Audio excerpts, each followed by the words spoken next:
أعوذ بالله السميع العليم من الشيطان اللعين الرجيم. بسم الله الرحمن الرحيم. الحمد لله رب العالمين والعاقبة لأهل التقوى واليقين والجنة للمؤمنين والنار للعاصين. والصلاة والسلام وتحيته والإكرام على سيدنا ونبينا وشفيع ذنوبنا وطبيب نفوسنا رحمة العالمين الذي اسمه في السماء بأحمدا وفي الأرضين بأبي القاسم محمدا المصطفى.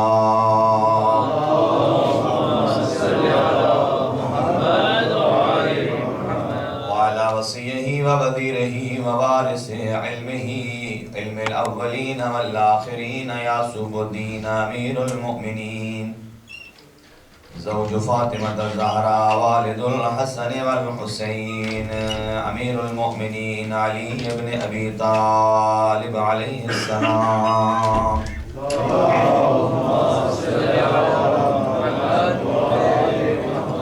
وآله الطيبين الطاهرين المعصومين المنتخبين الذين أذهب الله عنهم الرجس وطهرهم تطهيرا.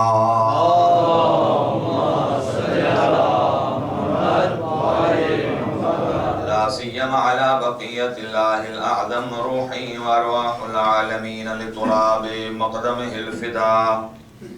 عجل الله تعالى فرجه الشريف وسهل الله تعالى مخرجه الشريف.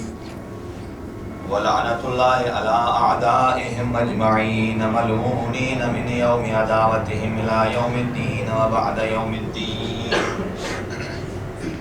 أما بعد فقد قال الله الحكيم في كتابه المتين. بسم الله الرحمن الرحيم. ألف لام را تلك آيات الكتاب المبين إنا أنزلناه قرآنا عربيا لعلكم تعقلون. صدق الله العلي العظيم. اللهم صل على محمد وآل محمد. حاضرین گرامی قدر، اللہ تعالیٰ کی ذات تمام حضرات کی اس عبادت کو قبول و منظور فرمائے، اور جو حضرات اس عزاداری سید الشہداء میں شرکت کے لیے تشریف لے آئے ہیں، اللہ تعالیٰ ان کی تمام حوائج شرعیہ کو پورا فرمائے. اور چند برادران نے ہمارے ذمہ دعائیں لگائی ہیں. ایک مومن ہیں جن کی کمر میں درد ہے اور وہ شدید دلیل ہیں، اللہ تعالیٰ ان کو صحت اور تندرستی عطا فرمائے. ایک اور مومن عارف، انہوں نے درخواست دعا کی ہے، علیل ہیں، اللہ انہیں شفا نصیب فرمائے. اور جملہ مومنین و مومنات جو بیمار ہیں، اللہ ان کو صحت اور تندرستی عطا فرمائے، اور تمام حاضرین کے مرحومین کی مغفرت فرمائے. ہمارے جو نوجوان جس دلی جذبے سے تشریف لاتے ہیں اس ادارے میں، اللہ تعالیٰ کی ذات ان کے اس دل کو علوم محمد آل محمد کے نور سے منور فرمائے، اور ان کی تمام خواہشات اور حاجات کو پورا فرمائے. اللہ تعالیٰ کی ذات نے لطف و عنایت کیا ہے کہ پوری کائنات میں سوائے دو ایک مقام ایسے ہیں کہ جہاں ناخوشگوار واقعات رونما ہوئے ہیں، باقی اوورحال اچھے حالات اور اچھی خبر ہے. اللہ تعالیٰ کی ذات جو عطبات عالیہ کی زیارات کے لیے تشریف لے گئے ہیں مومنین و مومنات، اللہ ان کو بھی اپنے حفظ و امان میں رکھے اور مقدس مقامات کی حفاظت فرمائے. اور جو جانا چاہتے ہیں عارضین کے سلسلے میں، اللہ ان کی بھی مدد فرمائے اور ان کی توفیقات میں اضافہ فرمائے. حجت خدا کے ظہور میں رحمان تعجیل فرمائے، اور ہم سب کو امام علیہ السلام کے سپاہیوں میں شمار فرمائے. اس ادارے کو اللہ تعالیٰ ترقی نصیب فرمائے اور نظر بد سے محفوظ فرمائے. اپنی دعاؤں کی استجابت اور قبولیت کے لیے ایک بابا جلال صلوات پڑھیں. اللہم صلی علی محمد و آل محمد. سامعین گرامی قدر، سورہ مبارکہ یوسف کی میں نے بالکل ابتدائی آیہ مجیدہ کو تلاوت کرنے کا شرف حاصل کیا، اور اسی کے عنوان سے سلسلہ گفتگو کو آگے بڑھاؤں گا جتنے سلسلوں تک یہ جاری و ساری رہ سکا۔ ارشاد پروردگار یہ ہے کہ الف لام را تلک آیات الکتاب المبین، یہ مکتب اہل بیت کا ترہ امتیاز ہے کہ بہت سارے ایسے افراد ہیں جو کہتے ہیں حسبنا کتاب اللہ، ہمارے لیے صرف کتاب کافی، صرف کتاب کافی ہے اور صرف کتاب کافی، نہ معلم کی ضرورت، نہ کسی ٹیچر کی ضرورت، ہر چیز سے مبرہ ہو کر وہ کہتے ہیں ہمارے لیے کتاب کافی۔ اب ایک کوشچن ہے، قرآن کی آیات ہیں 6666، وہ بڑے بڑے مفسرین جنہوں نے قرآن حکیم کی ٹرانسلیشن کی، اس کے الفاظ اور معانی کو بیان کیا ہے، الگ الگ کتابیں لکھ دی، لیکن میرا یہ ادعا ہے ایک طالب علمانہ عنوان سے کہ کوئی ایسا مفسر نہیں ہے کہ جس نے آج تک مکمل قرآن کا ترجمہ کیا ہو۔ آیات کا ترجمہ وہ کر لیں گے، لیکن میرا ادعا یہ ہے کہ پوری آیات کا بھی ترجمہ نہیں کر سکے۔ 6666 آیات کا مکمل ترجمہ نہیں ہے۔ بہت ساری ایسی آیات ہیں جو حروف مقطعات کی شکل میں، بے شک سبحان اللہ، کاف ہا یا عین صاد، یہ ایک آیت مجیدہ ہے۔ الف لام میم ذالک الکتاب، اب وہاں سب نے ترجمہ کیا ہے، الف لام میم کے نیچے صرف لکھ دیا الف لام میم، ذالک الکتاب یہ وہ کتاب ہے، الف لام میم کا کسی نے ترجمہ نہیں کیا۔ ایسی حروف مقطعات کی جتنی آیات ہیں ان کا ترجمہ کسی قرآن میں دیکھ لیجئے نیچے نہیں لکھا، اور ان کا ادعا کیا ہے؟ قرآن حکیم بھی ارشاد فرماتا ہے اس قرآن کا اصل علم جو ہے راسخون فی العلم کے پاس ہے، بے شک جو علم میں ڈوبے ہوئے ہیں، دریائے علم کی گہرائی میں اترے ہوئے ہیں۔ اللہ فرماتا ہے وہ راسخون فی العلم یا میری ذات وحدہ لا شریک ہے، یا وہ ہیں کہ جن کو میں نے اپنا علم عطا کیا ہے۔ تو جو حسبنا کتاب اللہ کے قائل ہیں وہ تو قرآن کا مکمل ترجمہ بھی نہیں کر سکے۔ یہ مکتب اہل بیت کا ترہ امتیاز ہے کہ جو بھی آئے مجیدہ ہو، بہرحال ہمارا وقت کا امام بھی زندہ ہے اور ہماری تفسیر قرآن بھی زندہ ہے، تفسیر قرآن بھی زندہ ہے۔ ارشاد پروردگار ہوا کہ یہ وہ کتاب ہے کہ جو مبین ہے، واضح۔ اے میرے حبیب انا انزلناہ قرآنا عربیہ، ہم نے اس قرآن کو عربی میں نازل کیا، لعلکم تعقلون، تاکہ آپ سمجھ سکیں۔ اس کا مطلب یہ ہے کہ شاید کوئی اور لینگویج ہوتی تو سمجھنا دشوار تھا، اللہ سمجھتا تھا کہ عربی سمجھنی بھی آسان ہے اور اس کو فہم و فراست میں جگہ دینا بھی آسان ہے۔ میں آؤں بار سارے مطلب۔ ارشاد پروردگار یہ ہے، حضرت یوسف علیہ السلام نے اپنے والد گرامی سے کہا، یہ نوجوان سنیں، یہ تب کی آیت ہے کہ جب حضرت یوسف 7 سال کے تھے، بعض نے 9 سال کا لکھا، اگر آپ 9 سال لے لیں۔ اذ قال یوسف لأبیہ یا ابت انی رأیت 11 کوکبا والشمس والقمر رأیتهم لی ساجدین۔ سبحان اللہ، اے میرا باپ، میں نے ایک خواب دیکھا ہے جس میں 11 ستارے اور ایک چاند اور ایک سورج مجھے سجدہ کر رہے ہیں۔ توجہ چاہوں گا آپ حضرات کی، شاید میں اسی ایک آیہ مجیدہ کو آج بیان کر سکوں گا۔ اے میرا بابا، میں نے خواب دیکھا ہے 11 ستارے ہیں اور ایک سورج ہے اور ایک چاند ہے۔ یہاں تو دنیا اعتبار کر گئی، کس وجہ سے اعتبار کر گئی کہ سورج بھی سجدہ کر رہا ہے، چاند بھی سجدہ کر رہا ہے۔ اعتبار کس وجہ سے کر گئی؟ حسن یوسف کو معیار بنا کے،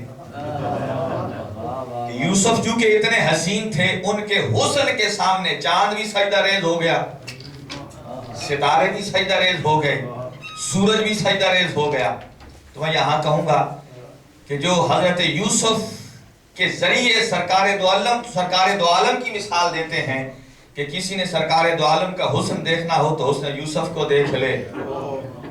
وہ کہتے ہیں حسن یوسف دم عیسیٰ ید بیضا داری، حسن یوسف دم عیسیٰ ید بیضا داری، ہرچ ہمیں دارن تو تنہا داری. سارے انبیاء جو رکھتے ہیں حبیب تو ایک اکیلا رکھتا. وہ یہ کہتے ہیں کہ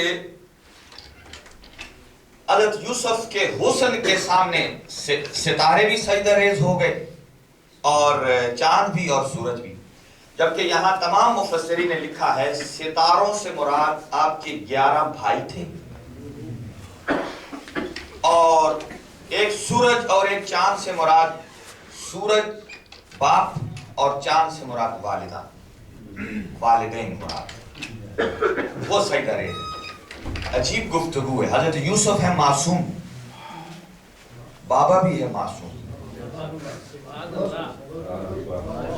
سجدہ ریز ہو رہے ہیں. اور معصوم کی خواب حکمت سے خالی نہیں ہوتی. عام بندے کی خواب نہیں ہے کہ جس رات کو بہت زیادہ بے پناہ چیزیں کھا لی ہوں، گیسٹرک والی اور مختلف قسم کی خوابیں آئیں اور وہ کہے کہ یہ پرچہ بیچ دو، بانٹ دو، اگر یہ نہ بانٹا تو یہ ہو جائے گا، وہ ہو جائے گا. اسے کہو جیسی تیری خواب قابل اعتبار نہیں ہے نا، ایسے ہی پرچے چھاپنے بھی قابل اعتبار نہیں ہے. تیری خواب پر کیا اعتبار کرنا ہے. چنانچہ اب سنیے شمس و قمر کا لفظ آیا.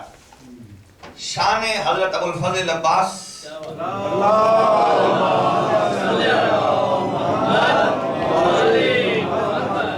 بڑی انوکھی اور ایک نرالی فضیلت سرکار وفا حضرت ابو الفضل عباس سے شمس و قمر. آپ کی والدہ بی بی ام البنین کو ابھی سرکار علی ابن ابی طالب نے عقیل سے کہا تھا ایک بادشاہ، ایک بہادر گھرانہ تلاش کرو. ابھی عقیل ان کے گھر گئے نہیں تھے. آپ کے والد کا نام تھا جناب حزام، فاطمہ کیراویہ جن کا نام تھا، والد کا نام تھا حزام اور آپ کی والدہ کا نام تھا سمامہ. ابھی گئے نہیں تھے. جانے سے ایک رات قبل بی بی ام البنین نے خواب دیکھا جس کو رائٹر مورخین نے اس طرح لکھا ہے. بی بی فرماتی ہیں صبح جب اٹھی تو کہتی ہیں کہ یا اماں، یہ خواب انہوں نے اپنی ماں سے بیان کیا. انی رأیت رؤیتا عجیبتا، میں نے ایک عجیب خواب دیکھا ہے. عجیب خواب دیکھا. کہا کیا خواب دیکھا ہے؟ رأیت فی المنام، میں نے خواب میں دیکھا ہے کہ القمر والنجوم الثلاثۃ نزلوا فی حجری، کہ ایک چاند ہے اور 3 ستارے ہیں کہ جو میری گود میں اترے، میری گود میں اترے. اور میں نے کیا کیا؟ اخذت القمر ضممت الی بصدری، میں نے چاند کو اپنے دونوں ہاتھوں سے پکڑ لیا اور اپنے سینے سے لگا لیا. کہا اتنے میں میری آنکھ کھل گئی. صبح ہوئی، ماں کو بتایا کہ یہ خواب ایسی دیکھی. آپ نے فرمایا سمامہ خاتون نے کہ مجھے اس کا علم نہیں، انتظار کرتی ہوں کہ آپ کے بابا آ جائیں جناب حزام. چنانچہ انہیں بلایا گیا. وہ بھی علمی اعتبار سے قداور شخصیت تھی اور شجاع اور دلیر بھی تھے. ظاہرہ کائنات کے امیر نے ایسے تو نہیں کہا تھا کہ شجاع اور بہادر خاندان تلاش کرو. اولاد اسی کی بہادر ہوتی ہے کہ جس کا باپ بھی بہادر ہو.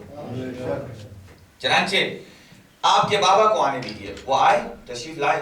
کہا ایسا ہماری بیٹی فاطمہ نے خواب دیکھا. تو انہوں نے کہا یہ میرے نالج میں بھی نہیں ہے. اپنے قبیلے کے عالم سے پوچھتے ہیں. توجہ چاہوں گا، قبیلے کے عالم سے پوچھتے ہیں. قبیلے کے عالم کے پاس گئے. کہا میری بیٹی نے یہ خواب دیکھا، ایک چاند 3 ستارے. اور اس عالم نے یہ کہا اگر ایسے ہی دیکھا ہے جیسے بتا رہے ہو، اگر اس بی بی نے ایسے ہی دیکھا ہے جیسے آپ بتا رہے ہو تو یہ میرا علم یہ کہتا ہے کہ اس وقت زمانے کی سب سے بڑی جو حجت خدا ہے یہ تمہاری بیٹی اس کا حرم بننے والی ہے.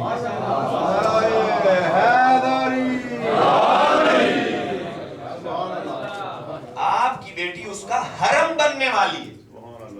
ام البنین معصومہ نہیں ہے لیکن ایک معصوم کی ماں بننے والی. حضرت عباس منصوص من اللہ معصوم نہیں ہے لیکن محفوظ عن الخطا ہے. جناب زینب کبریٰ اور بی بی ام کلثوم منصوص من اللہ نہیں ہے لیکن کسی نے ان سے ترک اولا کو بھی صادر ہوتے نہیں دیکھا. محفوظ عن الخطا ہے. چنانچہ کہا یہ ایسا دیکھا. حضرت یہاں ایک معرفت اور کمال کا جملہ بی بی ام البنین کا. حضرت مریم کی والدہ جناب حنا جب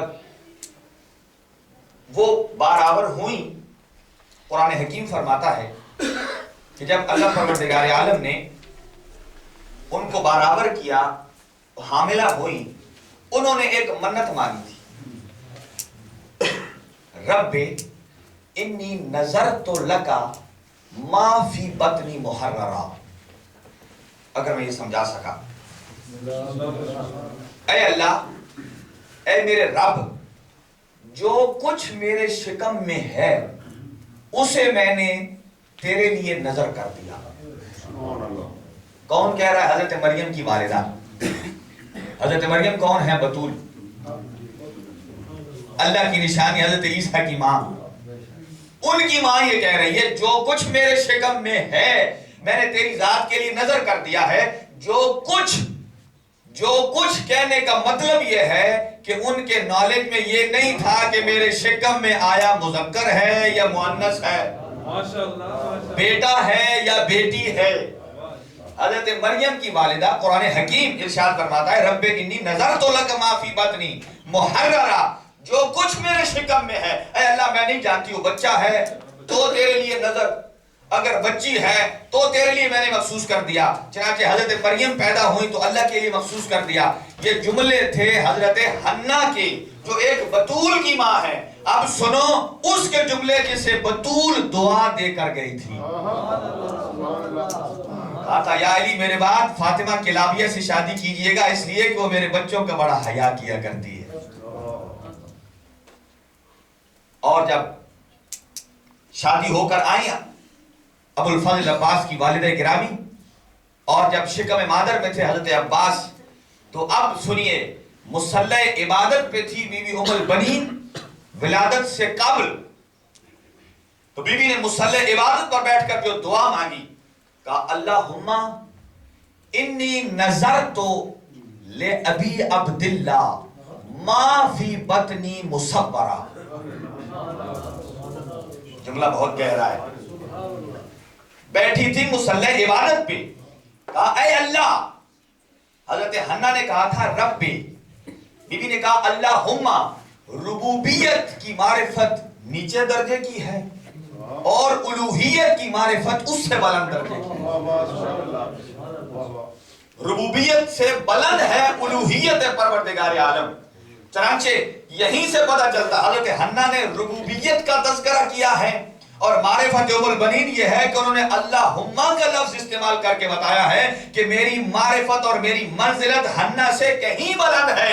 حضرت حنا نے دعا کی تھی جو کچھ میرے شکم میں ہے میں نہیں جانتی، وہ جو بھی ہے وہ تیرے نام میں نظر کرتی ہوں. حضرت ام البنین فرماتی ہیں کہ جو کچھ میرے شکم میں نہیں بلکہ اللہم انی نظرت لأبی عبداللہ ما فی بطنی مصبرہ.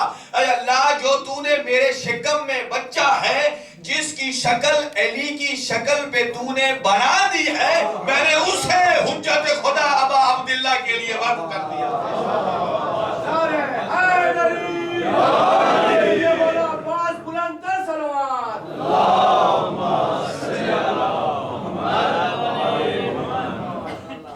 اسے میں حضرت ابا عبداللہ سید الشہداء کے لیے وقف کر دیا ہے. اور میں کہوں گا حضرت حنا نے معرفت ربوبیت کیا ہے، انہوں نے ذات توحید کے لیے وقف کیا تھا اور نظر کیا تھا حضرت مریم کو، اور حضرت عمر بلین فرماتی ہیں میں نے اس کے لیے نظر کیا ہے کہ جس نے تیری توحید کو بچانا ہے، سبحان اللہ سبحان اللہ، جس نے تیری توحید کو بچانا۔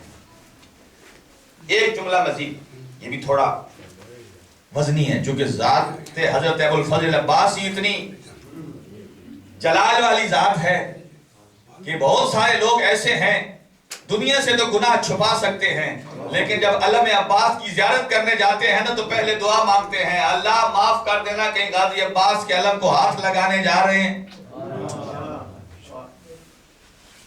چنانچہ بہت بڑے رائٹر ہیں عرب کے، انہوں نے ایک جملہ بہت قیمتی لکھا ہے حضرت ابو الفضل عباس کی شان میں، وہ یہ لکھتے ہیں، علامہ حیدر ہاشمی نام ہے ان کا، بہت جلدوں میں انہوں نے بکس لکھی ہیں، ایک شان حضرت ابو الفضل عباس میں بھی 3-4 جلدیں ہیں، ان میں سے ایک چیپٹر ہے جس کا نام ہے باب الحوائج۔ باب الحوائج کے عنوان میں وہ یہ درج کرتے ہیں کہ ان اللہ تعالی علم آدم الاسماء النجبا الخمسة فسجد له اہل السماء وام البنین علمت العباس اسما واحدا صار مسجودا للحوائج والوفاء۔